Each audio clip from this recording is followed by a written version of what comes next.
Legs crossed, back straight, eyes closed. Breathing in through your nose and out through your mouth.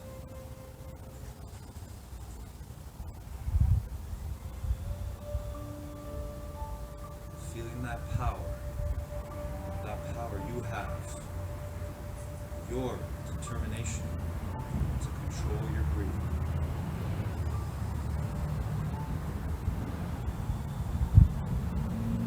The same way you can take control of your mind anywhere you are, whatever you're doing.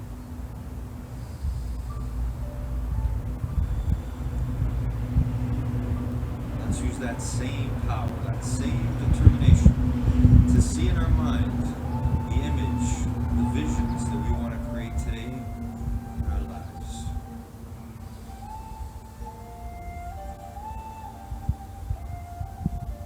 Let's see ourselves doing the best we can on all of the stretches and exercises we do together here and now.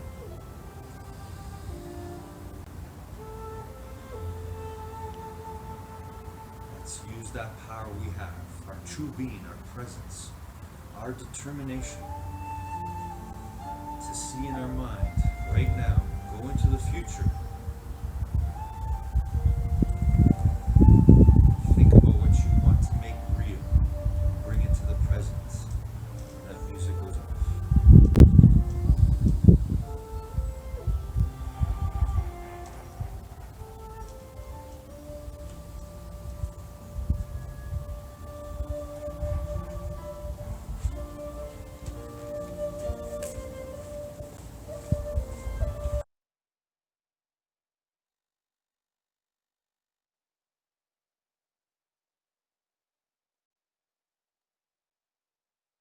Get ready for your Fit 7-Eleven home workout powered by Fit 7-Eleven. Let's get started in 5, 4, 3, 2, 1. Let's go.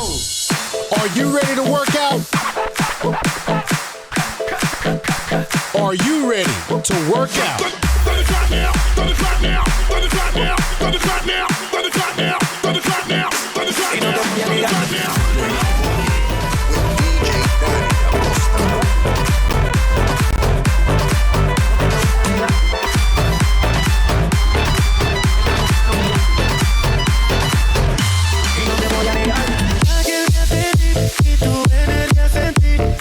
Solo te quiero lejos de mí. Sé que no sabes de mí y no te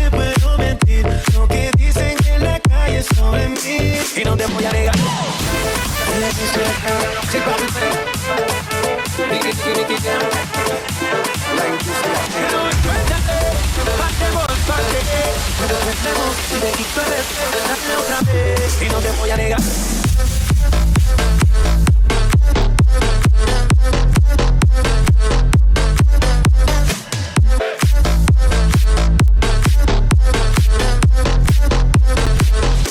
Y no te voy a negar.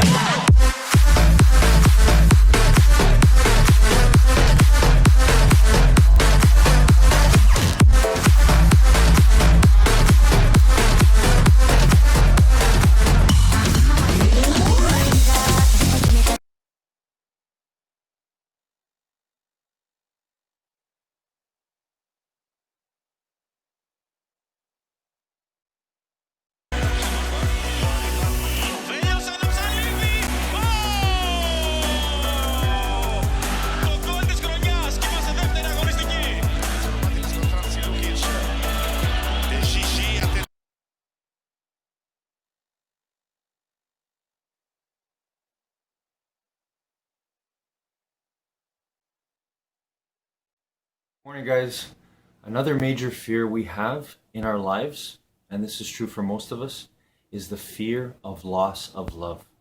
And this is a really tough one because our very essence, everything we're made of, all the truth principles we're made of, they're all made, it's all love. And we want to feel that connection, that love, that belonging with every single human being. That's what we really want deep down inside. But unless we become centered on correct principles and things that are intangible, things we can't see, energies that we can't see, unless we become centered on finding our true happiness, freedom, and success, and if we're not happy, nobody else around us can be happy because we're not giving the best of ourselves. So we have to overcome this fear of losing love, fear of losing people that we love most. And if we do, we can achieve our greatness. Have a great day, everyone.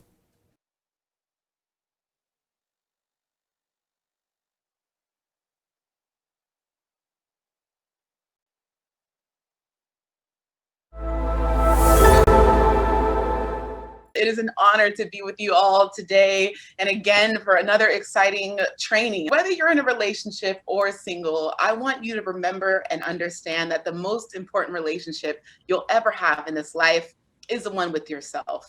You are going to spend more time with yourself than anyone else in the world.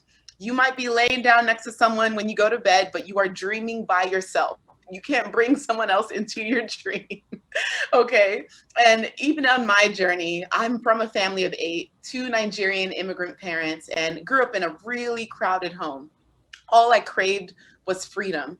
And I felt like because I shared everything, all of my clothes were hand me down, everything about my life I had to share. All I wanted to do was be free and learn about myself.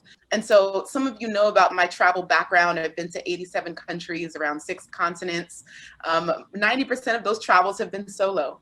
And it's amazing because even though I was traveling to all these places, the biggest journey that I was connecting was head to heart and passion to purpose. Traveling all these places, but I was getting closer to myself. And the most beautiful thing about these trips were I was getting to know myself on a deeper level and allowing myself the permission to figure out, how do I want to be loved? How do I want to show up in this world? What is my relationship with myself? Do I even love myself? I'm going to take you through something that I've done over the years to help me love myself even deeper.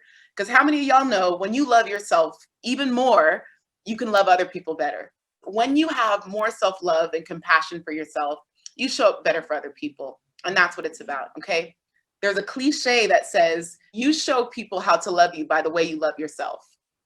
And the people that are seeing the way you love yourself, maybe they're like, oh, well, we see that she doesn't, respect herself in this way, so we can go ahead and just take advantage of her in that way. And there's always this elevator analogy that I think of.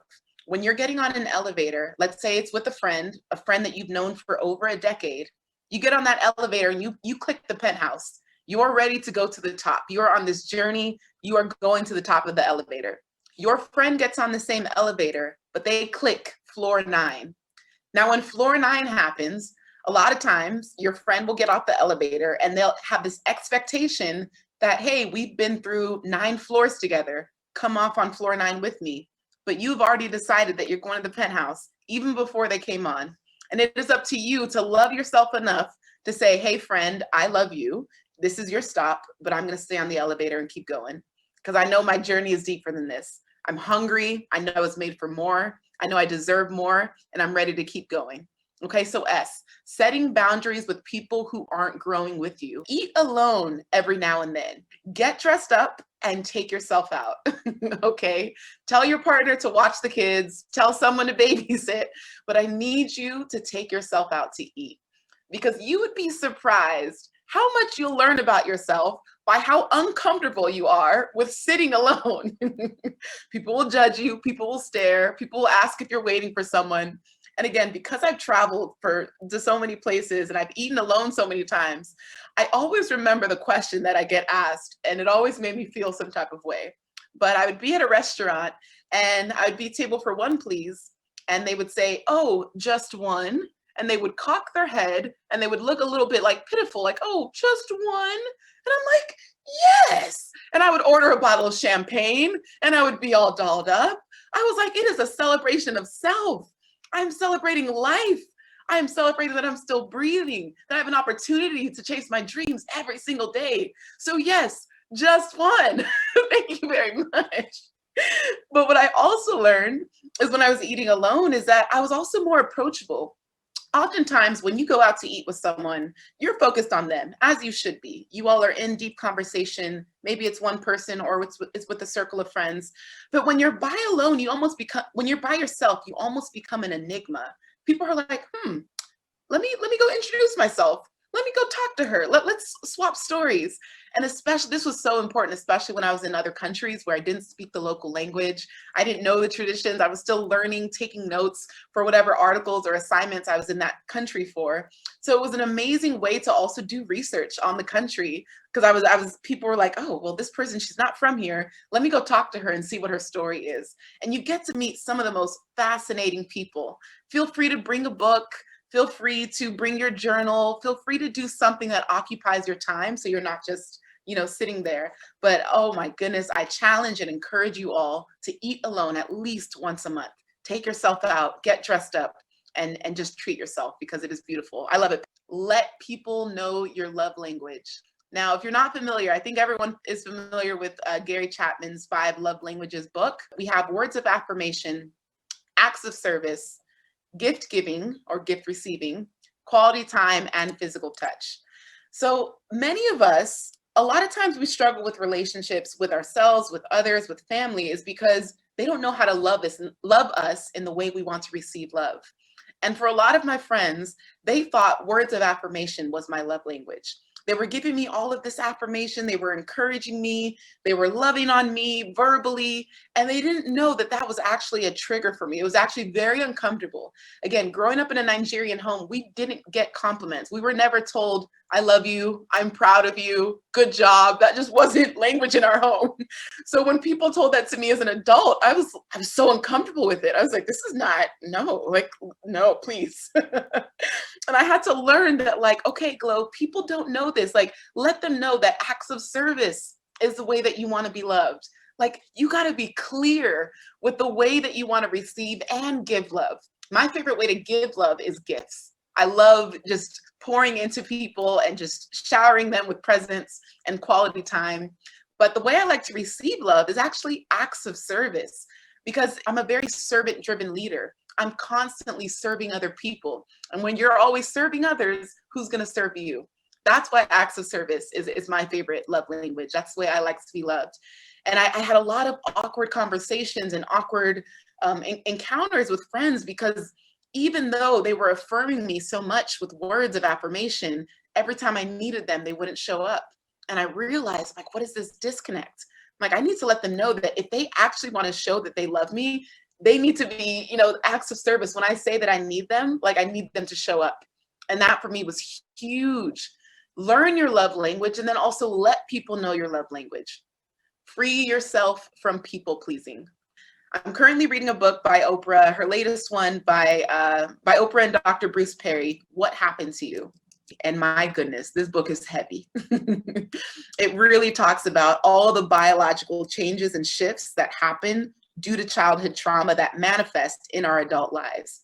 So many of us think, Well, if it happened 20 years ago, oh, I'm fine. I'm over it. But it's like our brains are literally biologically transformed by things that have happened to us in our childhood. And reading this book has been so just freeing for me, because a lot of times the people who struggle the most with people pleasing are the ones who are constantly criticized in the homes that they grew up in. And I remember it was like I was a pastor's daughter, so everything was like not enough, not doing well enough, and I held on to that.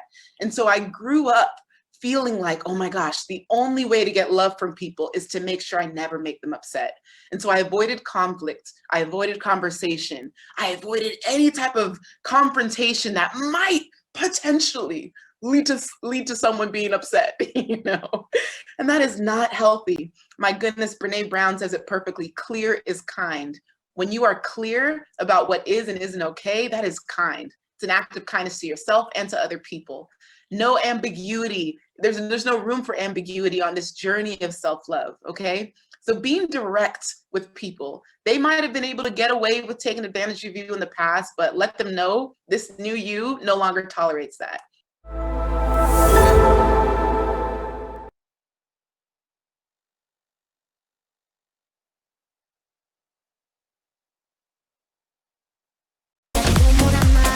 Aunque a veces se me olvide cuando estamos en la cama.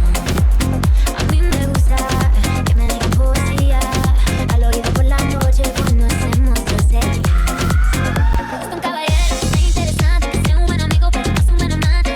Que importan unos años de más. A mí me gustan mayores, que se llaman señores, que no te abren la puerta y te mandan flores. A mí me gustan los grandes, que no me chupan la boca. Lo que quiera darme, que me vuelva loca, loca,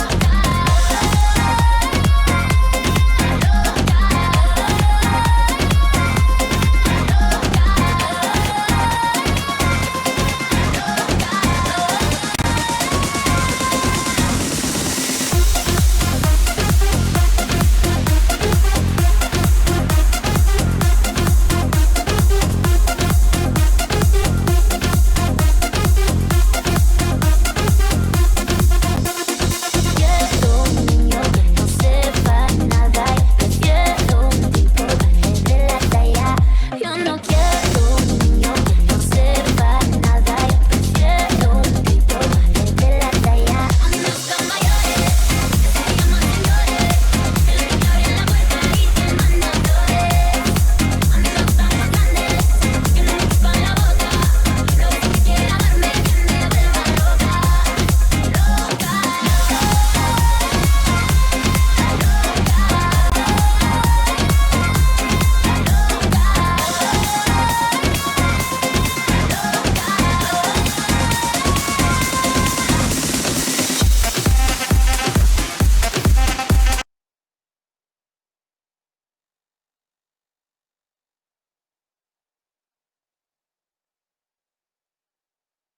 Attenzione Ilicic, prova la conclusione, palla in rete, il gol è buono, e il gol è buono, Ilicic per il 4-0 Atalanta.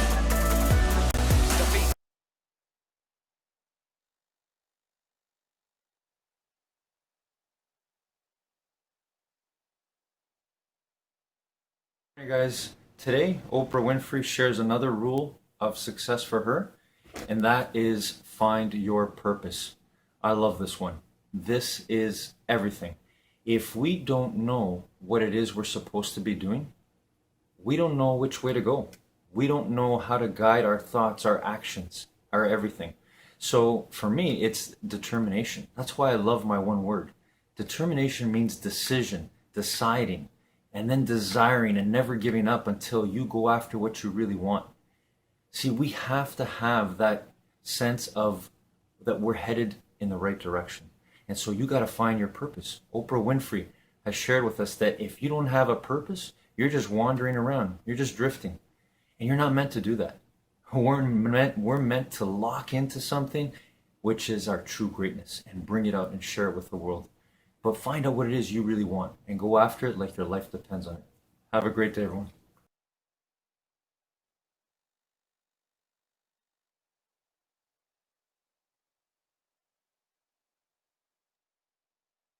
you know, your personality creates your personal reality. That's it. And your personality is made up of how you think, how you act, and how you feel. So if you keep thinking the same way, you keep acting the same way, you keep feeling the same way, everything stays the same in your life because nothing changes in your life until you change, right? So turns out if you keep thinking the same way, making the same choices, doing the same things, creating the same experiences, and feeling the same emotions, or responding to your life in the exact same way, you keep doing that, your biology tends to get more rigid.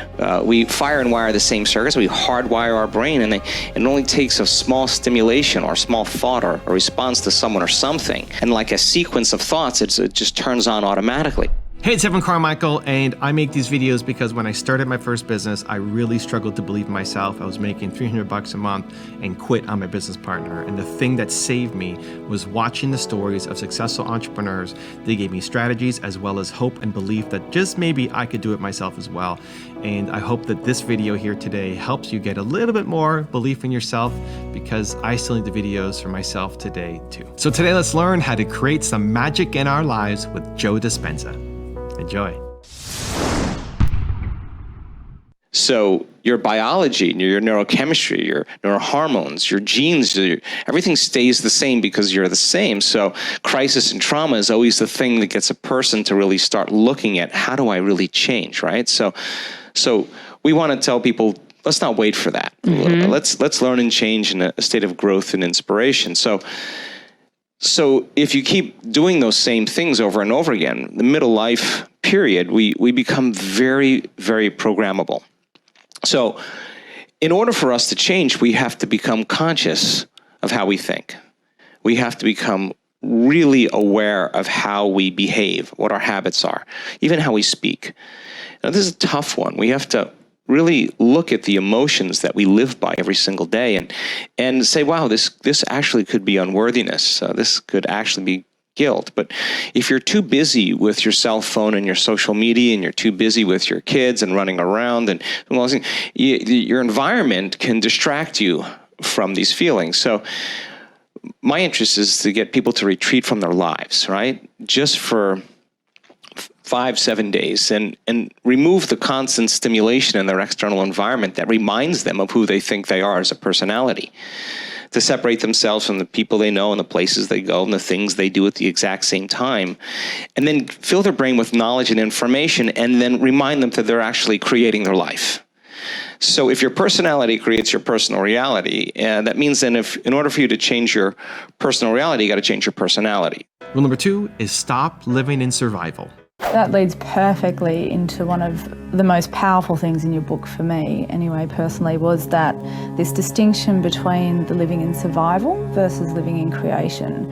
And as you've just alluded to, a lot of people are living in survival, especially now, but don't even actually know that there's a difference between the two, or that there's another place that they can shift into. Can you talk to me about the difference between survival and creation? And then, I guess, take us into how we can spend more time in that place of creation. Sure. Well, living in survival is living in stress. And as we said a moment ago, stress is when your body's knocked out of homeostasis, when it's knocked out of balance. We have different types of stressors. We have physical stress, like trauma or injuries or accidents. We have chemical stress, like pesticides and pollutants and flus and bacteria and viruses and heavy metals. And you have emotional stress, like traffic jams and internet connections and second mortgages, single parenting, 401ks, family tragedies.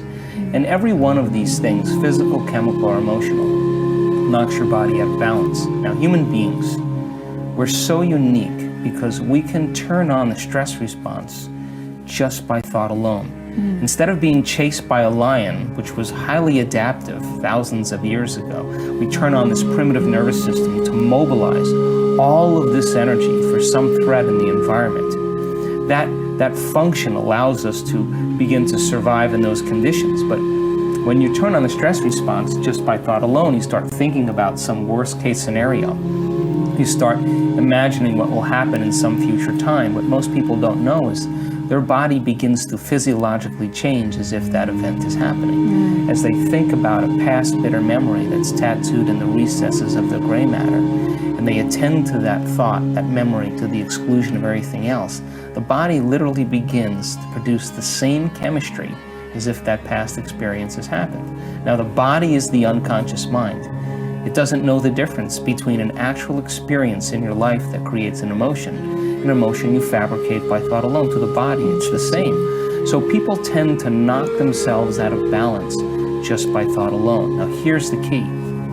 Those survival hormones, those adrenal hormones, give the body and brain a rush of energy. And we begin to become addicted to that rush of energy unconsciously. And we begin to associate the problems in our life to reaffirm our emotional addiction so we can remember who we think we are as a somebody. So when it gets time to end the relationship or leave the job that doesn't work or change some circumstances in our life, it becomes very difficult because we can't predict the feeling of what's going to happen next, and we hold on to the addiction so that we can remember who we are. Now, this is why change becomes difficult. And when we live in those survival states, without a doubt, we become over-focused on the self. We become selfish because the emotions of anger and aggression and hatred and judgment and fear and anxiety, pain, suffering, hopelessness, powerlessness, those emotions that we call normal emotions are derivatives of those hormones of stress. And when we live by those states, we typically become very self-indulgent, very self-centered. Rule number 3 is experiment. What are some of, in the formula, for example, the things that you teach to help take this incredible knowledge and put it into practice? Yeah, I mean, listen, I think the most important part is to experiment, to be curious, to really see. Most people, they respond to their outer environment, and their outer environment is really controlling the way they think and feel. And I say, David, why are you upset today? It's because of that person or circumstance. What you're really saying is that some person or circumstance is actually controlling the way I feel and the way I think. Well, most of the time, our response to the environment because of the stress hormones actually weakens the organism. And that goes a step further, though. When you think about your problems, you produce the same stress response as if it was happening. Your body's so objective, it's believed it's living in that environmental state, and it's that constant attack and that response from the environment that begins to downregulate genes and weaken the immune system. So the fundamental question is, if you can turn on the stress response by thought alone, and the long-term effects of those chemicals push the genetic buttons that create disease, then that means our thoughts can make us sick. So then if our thoughts can make us sick, is it possible that our thoughts can make us well? So when a person is less responsive, less of a victim to their environment's no longer controlling the way they think and feel, then the next fundamental question is, if I change the way I think and feel, should it change my environment? Now that's going from a victim in your life to being a creator of your life. And that's the experiment. And everybody should believe that they are the creator of their life. And so we teach people some basic tools. The formula really is about 10 years of research that we were able to say you could actually change your brain waves and create more order in your brain. The dissonance and incoherence that's created when we're under stress really causes the brain to compartmentalize and fire out of order. And so we've demystified the process after looking at thousands of scans to be able to say, you could actually make your brain work better, and you can do that in a very short amount of time. Also, to make sure you're actually taking action after watching this video, I've designed a special free worksheet just for this video. The worksheet will highlight all of the lessons learned in this video, as well as pull out our 3 favorite learnings and quotes that will inspire you to actually do something. The worksheet will also give you space to write down what your key takeaways are and your specific plan of action to make sure you're getting results. If you want the worksheet designed specifically for this video, absolutely for free, there's a link in the description below. Go click on it and start building the momentum in your life and your business. I'll see you there. Rule number 4 is heal by thought alone. I know your next book for Hay House, you are the placebo, that you did a lot of research about placebo, and I'd love for you to share some of that with the audience and let them know, because I know you put a huge amount of effort in discovering this. You just didn't take other people's word for it. You looked at, of course, the other scientific literature, but you did a lot of research yourself for this. Yeah, I'm fascinated with the placebo response, because the placebo studies show that anywhere from 10% to 100% people can heal themselves by thought alone. And when we are told that a sugar pill or a saline injection or a sham surgery can produce some biological change in us, that for a certain percentage of people, they actually begin to select the potential in the quantum field called I am healthy, and they begin to emotionally embrace what it would feel like to be healthy.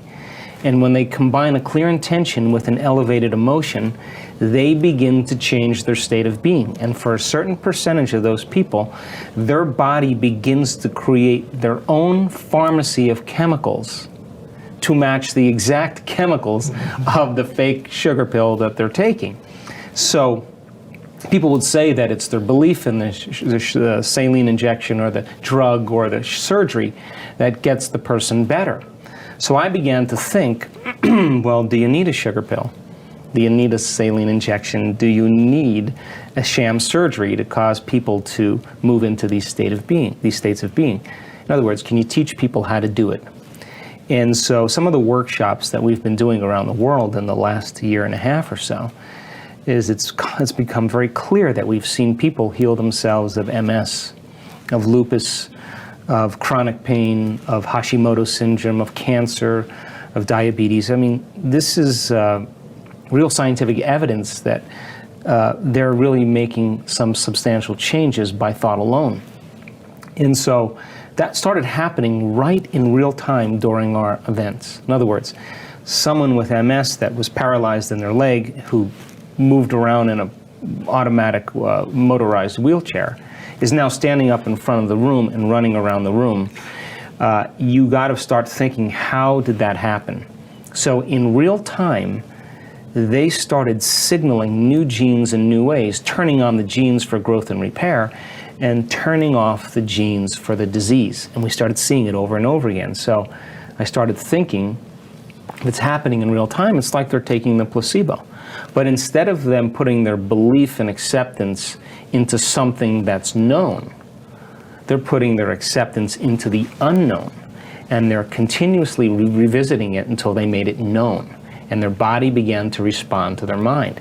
So we brought in a team of neuroscientists, we brought in a team of researchers, of physicists, and we began to measure people's brains before and after our advanced workshops. In other words, we scanned over 500 people's brains. They came in beginning of the event. They went in through a process where we put a quantitative scan on their brain. They went through 4 days of training, and we scanned their brain after. And then we randomly selected, probably 50 or 60 people, and we brought them right up in the room, hooked them up to the brain scan, and right during our meditations, we wanted to see what was going on in their brain in real time. We had people wearing heart rate monitors because we believe that when you open your heart, there is a change in your heart rate rhythms. It's called heart rate variability. And if you feel appreciation, and you feel loving kindness, and you feel joy, there's an alteration and the heart gets highly coherent. We notice that when you get people's heart coherent, their brain gets coherent. When their brain gets coherent, their heart gets coherent. And when your brain is coherent, you're more coherent. And when your brain works right, you work right. So we also measured the energy in the room, because people were saying, oh my God, at the end of the event, the energy in the room is so incredible. Well, I just didn't want it to be a subjective measurement. I wanted it to be an objective measurement. So we brought in the deputy director of the Department of Physics, the University of Russia, St. Petersburg, with his sophisticated instruments to measure the energy in the ambient space of the room. We measured the energy field around people's bodies. We measured the energy centers of their bodies. We measured epigenetic changes in urine. We had people pee in cups before and after and spit into cups. We wanted to measure if genes were being signaled in new ways. And the answer to all of this is that when you give people the proper information, and we use science really as the contemporary model of mysticism. Science is what demystifies the mystical. And they can begin to understand that information. If they learn information, they make new connections in their brain. So there's a physical change in their brain. If they can repeat that information, now they're wiring it in their brain. Now, if you give them the proper instruction and you get their behavior to match their intentions, they should have a new experience and it should transform them in some way. Well, if we can measure that transformation and interpret that information, that's more information to teach transformation. And if we measure it again, we can begin to close the gap between knowledge and experience. And we learned so many amazing things in the last year and a half. And common people, when given the proper information, will do the uncommon. And they don't have to be a Buddhist monk, they don't have to be an academic, they don't have to have 50 years of training in meditation. You can develop a skill. And we saw people heal themselves by thought alone. So when I started seeing this pattern, people were doing it by thought alone.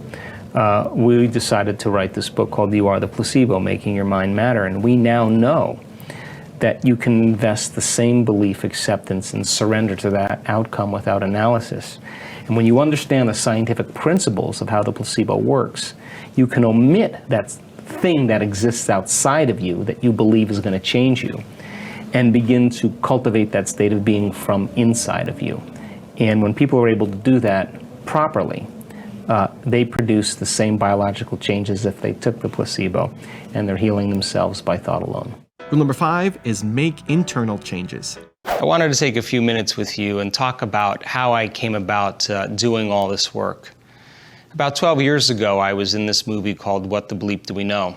And in that movie, we made the effort to combine many different principles and theoretical science to begin to teach people that their thoughts have something to do with their life, and to show them that if they applied the principles, they could begin to produce changes in their world. One of the most common questions we got as a result of the movie is, how do we do it? How do we begin to make measurable changes in our lives? And if our personality creates our personal reality, and we have to change our personality in order to change our personal reality, why is it so hard to change?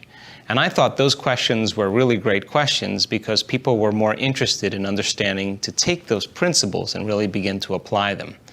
So I started teaching these conferences and workshops around the world.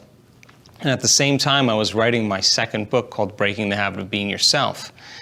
And what made my second book different than my first book was in the second book, I gave people some of the tools to use to begin to practice the inner work and make internal changes in the way they thought and the way they felt, and to see if it produced changes in their outer world or in their body or in their lives. And what I did was I took some of the ideas and principles in studying spontaneous remissions from diseases that I had researched years before when I wrote my first book, and I thought, well, gosh, if it worked on sick people, maybe it could work on well people. And so the principles of personal change and transformation that I learned from hundreds and hundreds and hundreds of people that were treating both conventionally and unconventionally, and they were staying the same or getting worse, and all of a sudden got better, I thought, well, if it worked for them, it should be able to work for other people, and we should be able to replicate the process. So in Breaking the Habit, I wanted to use some of those principles in the how-to make measurable changes in people's thoughts and in their biology, in their genes, in their chemistry, and really even in their energy, and really see if it was able to move the needle in their lives in some way. And in the first couple years after that movie, we didn't see much change in people's lives. But people always wanted more information, and we kept teaching those workshops and conferences, and then all of a sudden, the magic started happening. In fact, people started to heal by thought alone. And because we were seeing so many significant changes, I assembled a team of researchers and scientists to begin to measure those changes. We've done about 18 or 19 advanced workshops all around the world in measuring people's changes in a 4-day event. The same thing that you'll be learning on this online course we taught in these past workshops. And people come for a host of different reasons. Some people come because they're suffering from a disease or they have a chemical or physical imbalance in their body. Some people come because they want to create a new life, a new job, a new relationship. Some people come because they're interested in having mystical experiences. But whatever the reason is that inspires you to become a creator of your life, the principles, the very basic principles of how to do it is exactly the same. And I have to tell you that I never thought that I would be standing here telling you that common people around the world are doing the uncommon and they are becoming supernatural.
Good morning, guys. As we live, laugh, and love our way to infinite mind wealth, we got to remember the words of Les Brown. Les Brown is amazing in the way he's lived, loved, and laughed his way, and he's still on his way to infinite mind wealth. I want to borrow from him today. In his speech at the Georgia Dome, he made a comment about how we can approach all the struggles, all the defeats, all the setbacks we're going to have on this path. And I love his line. I think one of the lines that he used was, don't say that you're having a bad day. Say that you're having a character building day. And I love that. That's something we have to hold on to. If we can hold on to that one thought in everything we do, it will definitely put us on that path to loving our way to infinite mind wealth. Because we're building character. We're not having a bad day. We got to change that thought. We're building character, which is the absolute essential to being our truly great self. Have a great day, everyone.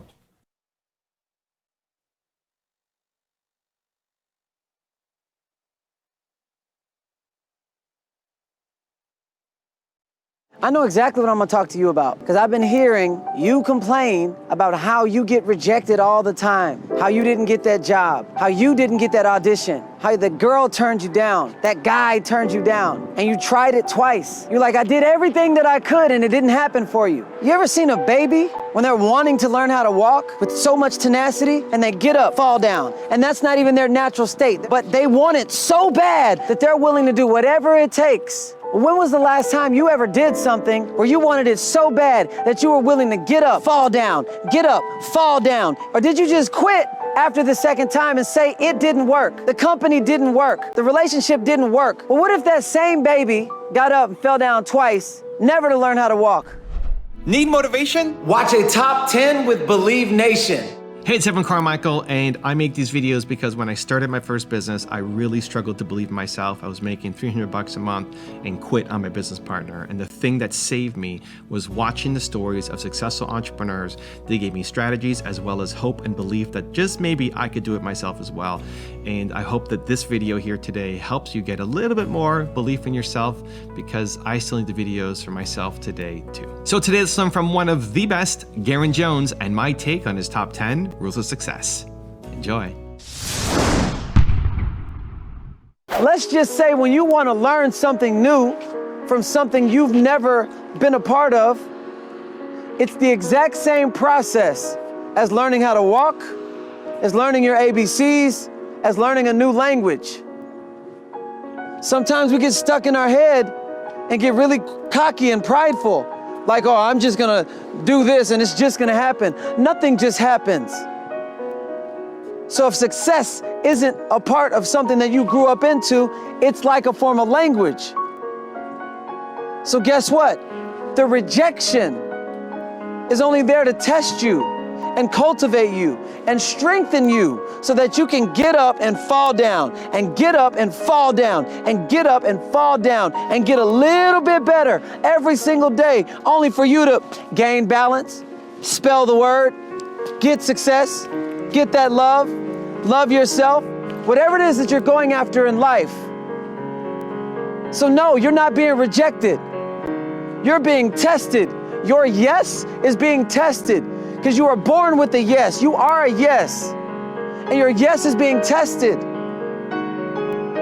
So to earn your powerful yes, you've got to grow through your nose.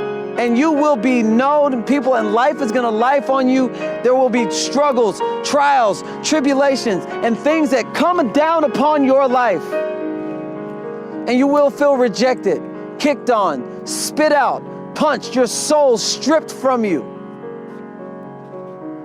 But what are you willing to grow through to earn your powerful yes?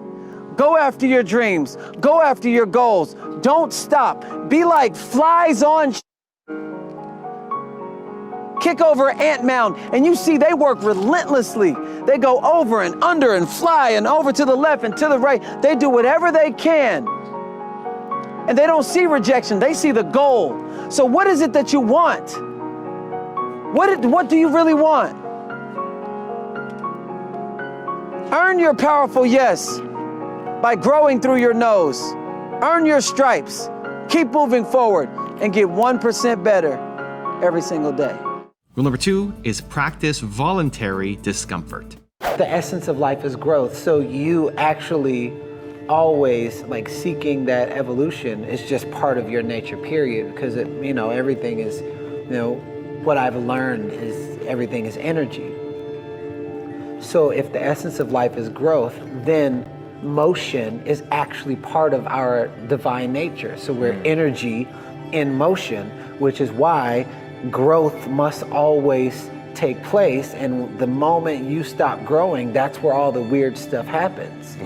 So I like to say it's like the metamorphosis of the butterfly. A caterpillar, and then all of a sudden it spins the cocoon. Yeah. But it's that dark place. Yeah. And then it doesn't even know that it's about to turn into the butterfly.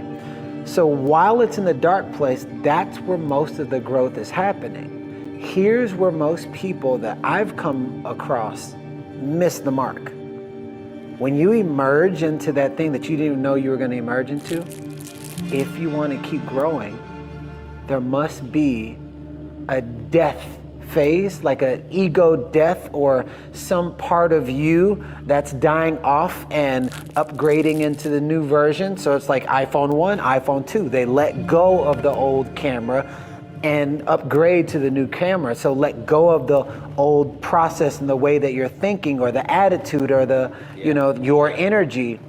So if you want to keep growing, it's almost like going back into the cocoon. But here's the distinction. You can either let it catch you by surprise, or you can put yourself through voluntary discomfort. And that could be reading when you don't want to read. That can be working out when you don't want to work out, or waking up early when you wake up late. This morning, yeah. You know what I'm saying? Yeah. Putting yourself through voluntary discomfort actually channels the same part of your brain as when something random happens. You're like, oh, where'd this come from? And you have to adjust. But if you're intentionally putting yourself through voluntary discomfort, you'll see that those other things, those random, out of the box, weird things, happen a lot less. So it's almost like there's a universal order that's wanting you to be tested. So either you take yourself to school, or school is going to happen whether you like it or not. Rule number 3 is be resilient. Most people, when they face hardship in their life, unfortunately, you know, there's certain things that you've gone through, from homelessness to various different hardships. And I'm just curious, what do you feel like is at the true core essence of why you were able to integrate those and move past them and become who you are today, where a lot of people get stuck when facing, you know, difficult moments and challenges in their life? Honestly, it's my willingness to get back up. And I want to owe a lot of credit to my brother. I had a big brother who he weighed a lot more than me, and all we did was wrestle every single day. And I'd lose every single day.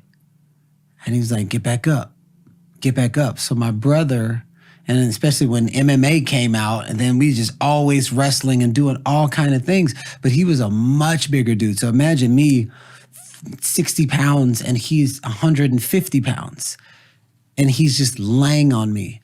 So that, along with, and I didn't know that was training me to always just get back up in the face of a giant mountain, you know? So my brother being the giant mountain from when I was a little kid all the way up until graduating high school trained me for my hardships without me even knowing it, because I was always getting back up. Getting back up. My father was murdered when I was 12 years old. I was unconsciously, just got to find a way to get back up, get back into the flow of things. You know, my house got broken into, and they burned down my house, and my mom didn't have insurance. So we literally lost everything. And I watched my mom get back up. So everybody around me always had this resilience to just keep going. I never heard complaining or why is this happening to me? I heard tears, and then my mom always found a way to get back up. My brother made me get back up when we were fighting. And then when life lifed me, like that, don't you? When life lifed me and these hardships would come, I was already domesticated to always get back up. So if I take it all the way back, I know I was a born warrior spirit. I know there's somewhere in my ancestral lineage was warriors and fighters, but like a whole different caliber of fighter. And my relentlessness to always keep going in the face of anything that shows up, I think it's at the nature and the core of what has me to keep moving forward, where most people crumble. Rule number 4 is accept your vulnerability. Your expression of vulnerability and being open the way that you were included the vision. Is the vision part of the vulnerability, or is the vision something that you need to anchor to so that you don't just get lost in the victimhood that vulnerability. Does that make sense? Like you express vulnerability and you're telling, this is what I've been through. Without the vision, do people risk being dragged into victimhood? Is that part of it? Well, here's the thing. This is why I became a high-paid storyteller. Because when I share my story, now people start thinking about their story and what it could be. So now my vision becomes a possibility, and they're like, wow. So I loan my eyes out. I love that. I loan my eyes out. So borrow my eyes. And then they start seeing, because you can't be what you can't see. Because then they start seeing what's possible. I didn't know that when I was a senior, when I was a freshman in high school and I saw a varsity Letterman's jacket for the first time, I didn't know that I could get that before becoming a senior. I'm like, what's that? They were like, oh, you got to be a senior to get that. I was like, well, how do you get it sooner? Well, you have to be good enough. Well, in the summertime, because I saw it and I wanted it, I want the letter on the jacket.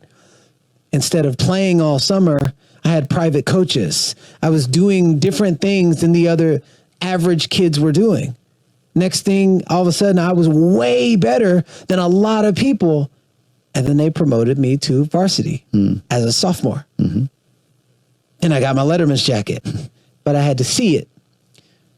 So when people see what embodiment, courage, true freedom, authenticity, expression, vulnerability expressed not in the lens of weakness, but in the lens of power. What that looks like, people start saying, me too. Me too. And I've seen it. When I coach, with people who read my book and people who come to me that I've never met before, they're like, man, I didn't even know that it was even possible to represent a stature where you can be really fully expressed and not care what people think, until I saw you walk around. And at first I thought it was fake, but then I followed you for 5 years and you have not budged, not one millimeter in every single interview. It's like, typically you can see the cracks. You've been promoting the same message. And then as you evolve, you've been promoting the same message. Then I watched you. I went to one of your events and I sat all the way in the back. Let me see him off stage. Let me see him off. You're the real deal. And so I pride myself off of simply being authentically expressed. Even in my weaknesses, there's still power there. Also, to make sure you're actually taking action after watching this video, I've designed a special free worksheet just for this video. The worksheet will highlight all of the lessons learned in this video, as well as pull out our 3 favorite learnings and quotes that will inspire you to actually do something. The worksheet will also give you space to write down what your key takeaways are and your specific plan of action to make sure you're getting results. If you want the worksheet designed specifically for this video, absolutely for free, there's a link in the description below. Go click on it and start building the momentum in your life and your business. I'll see you there. Rule number 5 is express yourself freely. In the book, you talk about a moment in your life where you were allowing the opinions of others to dictate who you were. You hear people, they'll say, oh, you're stupid, or you're dumb, and you're this, and you're that. And then all of a sudden you hear a song long enough, you start singing the song. So if you hear names from other people and society for long enough, it seeps into your subconscious mind. And then all of a sudden, I'm stupid. There's something wrong with my skin color. I'm this, I'm that. And that leads to the loss of self, because at the conception stage, that's where the gold is. It's like a baby being born into love, and everything else after that is learned. But then, you hear these little kids that are like, oh, I'm gonna be a superhero. I'm strong and I'm powerful. And then it just fades away. So when you intentionally tell yourself who you are, it's almost, but from a positive narrative, it's reminding yourself of who you've always been. But like when you remove that negative stuff and you're like, I'm strong, I am powerful, I am beautiful inside and out, I am successful in every area of my life, and keep telling it, then your body starts to adjust to that vibration and frequency. Rule number 6 is ask for feedback. There are two phrases that I often say is you can't change what you're not aware of. And even if there is change, you won't be able to articulate it. And if you can't articulate it, you can't teach it. And if you can't teach it, you don't experience exponential growth. And so you can't, one, you can't change what you're not aware of. And then two, you can't see the picture while you're in the frame. So having people in your life that don't just say yes, oh my God, you're so amazing, even when the shit's not amazing.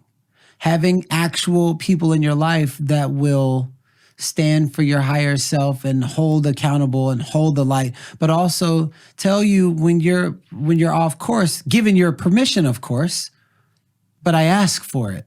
I ask for, I don't call it feedback, but for feed forward, because a lot of times you can't see what other people see. That was something that early on, I leaned in, and most people, they're afraid of feedback. They're like, oh, and he said this and he said that. Here's one thing I want to invite each and everybody out there. Every time you do a talk, every time you do a project, every time you do something where you're expressing yourself or you're showing yourself, ask for feedback. Ask for feed forward. Because there will be some nuggets inside. And ask somebody who won't just tickle your feathers. Like ask somebody who's like a straight up person. And don't be afraid of what they share, because all it is information that you can either do something with or not. I learned early on in my transformation, there were people that just stood for me, and they stood for my higher self. And they held me into that. They were like, it didn't land for me. Okay, why didn't it land for you? And be really curious about your journey. It's like, okay, why didn't this work? Why didn't this work for you? Most people don't want to hear that. So I just want to give people, this is one of my secret sauces. I will always ask for feedback. I will always ask the questions inside of the questions. And when somebody says, oh my God, that inspired me so much. Anybody who knows me, I'll always say, what exactly inspired you? And then when they share it, that's when you make a mental note, because they're giving you a verbal reflection of what's inside of your picture that you may or may not be able to see. And the more and more of that you can get, the more and more you can see of yourself through other people's eyes that you trust. Rule number 7 is don't let setbacks stop you. When did it become clear to you that all of what you went through, 4 years old in a dryer, we were talking about this, you were tossing in a dryer. I could literally, when I was reading that, see my kid in the dryer, and it just made me so sad and angry all at the same time. But from that to your father's murder, I think when you were 12 years old, all the way through, juvenile detention and prison in another country and all this stuff. At what point did you realize or think or come to the conclusion that all of this was serving who you are? There was a moment where at the time my spiritual advisor, Monica Zans, she said, I want you to write a letter from your big self to your little self. And I didn't know where she was going with this. Just apologizing to him for abandoning little Garen. And there were parts where, and I told her, I said, I was ashamed of my past. And so I moved to LA so that I could run away and make a fresh new start. I even changed my name. I went from Garen to my middle name, Steph Jones. But all of that was out of shame and guilt and escaping. And she said, write a letter from your big self, big Steph, to little Garen, and apologize to him for abandoning him. And when you're done with that letter, switch to your non-dominant hand, which I already knew what the non-dominant hand thing did, because I did it in prison. Every time I wrote with my non-dominant hand, it operated a different part of my brain. So she said, switch to your non-dominant hand and then write a letter from little Garen to big Steph And whatever emotions want to come out, just allow it. I wasn't prepared for how many emotions I stuffed down from childhood. Stuffed down being molested when I was 13. Stuffed down having to decide when my mom forced me to decide which parent I want to go with as my parents were separating. Choose. You have 30 minutes to pack your bags at 4. Have to decide being, being bullied. All of these things, I stuffed down these emotions. So when I wrote the letter from little Garen to Big Steph, my nervous system unlocked years and years of guilt, shame, abandonment, and I was cursing and I was crying and screaming at my big self for leaving me. You effing left me. You left me by myself. And I didn't know this was, so I didn't know what to do. My body was shaking. And then when I was done with that letter, and I was like, oh my God, I abandoned the real me. I was born Garen Stefan Jones. Why would I even abandon that name? Because nobody else has that name. So I went on social media when the world knew me as Stefan and Steph. And I wrote on social media. This is before I had all these followers or anything. You think you know me? You have no idea. You know this, this, and this, and this, and this. That's because I told you. But what you don't know is I've cheated on every girlfriend I ever had. Right now, I'm living in my car, sleeping in an abandoned building, sleeping on bubble wrap, sleeping in my storage unit. I've been homeless. I always try to cut corners and things like that. And this is not where I'm going to stay. Within 5 years, I'm going to retire my mom. Within 5 years, I'm going to be a 7-figure earner. And then on the post, I wrote this on Facebook. On the post, in the comment section, people were laughing. They're like talking about me. They're saying all these negative things. But the emails I got, the very first email I got was from a celebrity that I didn't even know they knew who I was, but somebody must have shared the message, and I wasn't getting lots of likes and comments at that time. There were 7 pages of emails within 1 hour. And the first message I got, and this is to answer your question, was from a celebrity who I thought made it big. Said, how did you have the strength to share your story? I read your testimony and I put the gun down. And I was like, whoa, what just happened? And I felt something grow inside of me. 5 messages later, somebody shared your story and I was on my way to drive my car off a bridge. I didn't drive my car off a bridge. Thank you for your courage. In that moment, I knew that I was representing for the voiceless. I became the voice of the voiceless. And I said, I know exactly why I'm here. Now I know exactly why I went through all of those things. Because every single person that represents different aspects of my life that are going through something deep and they've never shared it with anybody, I became a light in the world of their darkness. Rule number 8 is unleash your inner artist. You help people bring out and unleash their inner artist. Yeah.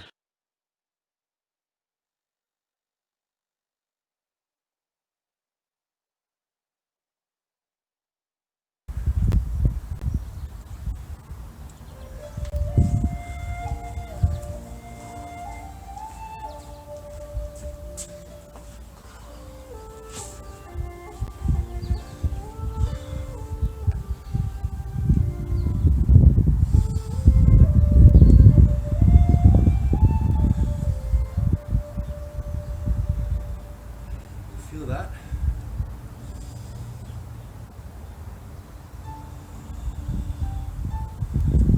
Feel that power? That oneness of us controlling our breathing and our minds? Right here, right now? No matter how how hard our movements, exercises were today, no matter how much our body tried to take control of our minds, feel that?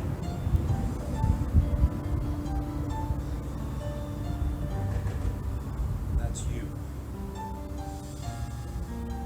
The real you.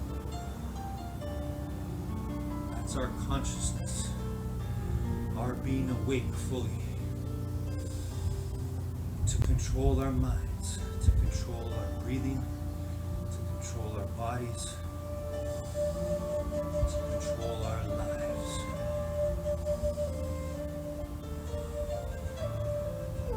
It's all possible through the power of you being present, staying in the now, right here, right now, wherever you are, wherever you are. There is no past and future right now. There is only the present, the gift that is you.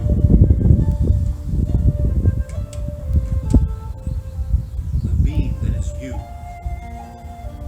which makes everything else possible.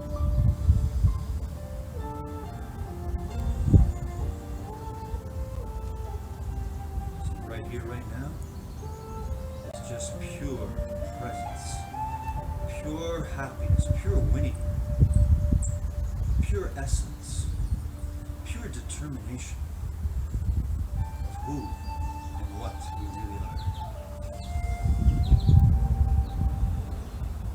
With this power, this peace, right here in this moment right now, we can always have all the mind health, and even greater, the mind wealth we were built for.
Down.